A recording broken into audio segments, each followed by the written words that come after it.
Speaking of oak staircases reminds me that there is a magnificent carved oak staircase in one of the houses in Kingston. It is a shop now in the marketplace, but it was evidently once the mansion of some great personage. A friend of mine who lives at Kingston went in there to buy a hat one day and in a thoughtless moment put his hand in his pocket and paid for it then and there.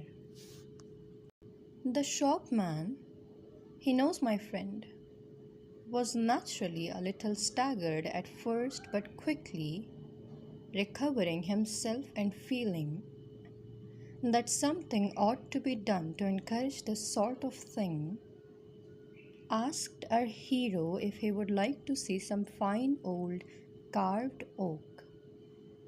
My friend said he would, and the shopman thereupon took him through the shop and up the stairs of the house.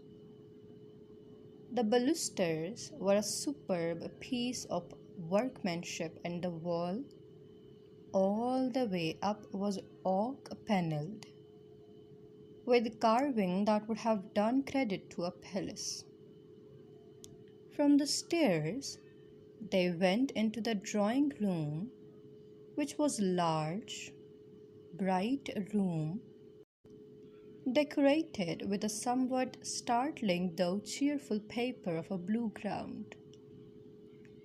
There was nothing, however, remarkable about the apartment, and my friend wondered why he had been brought there. The proprietor went up to the paper and tapped it. It gave forth a wooden sound.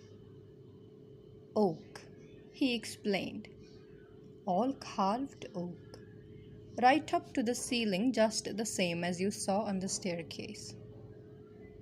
But great Caesar man, expostulated my friend, you don't mean to say you have covered over the carved oak with blue wallpaper?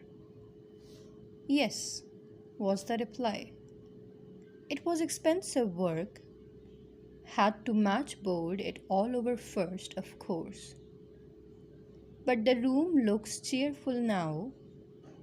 It was awful gloomy before. I can't say I altogether blame the man, which is doubtless a great relief to his mind.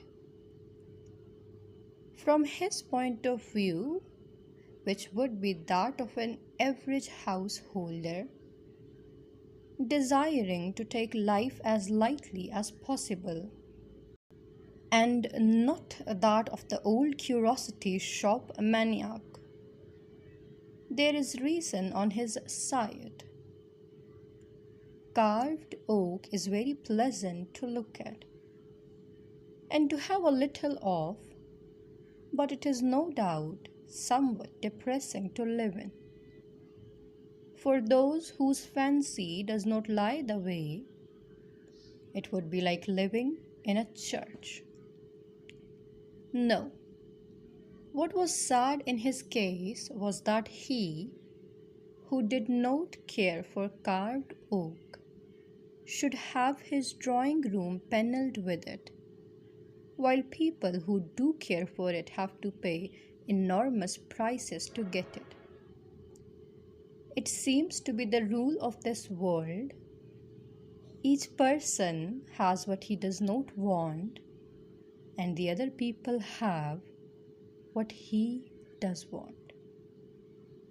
Married men have wives and don't seem to want them, and young single fellows cry out that they can't get them. Poor people who can hardly keep themselves have 8 hearty children. Rich old couple with no one to leave their money to die childless. Then there are girls with lovers. The girls have lovers and never want them. They say they would rather be without them, that they bother them, and why don't they go and make love to Miss Smith and Miss Brown, who are plain and elderly, and have not got any lovers? They themselves don't want lovers, they never mean to marry.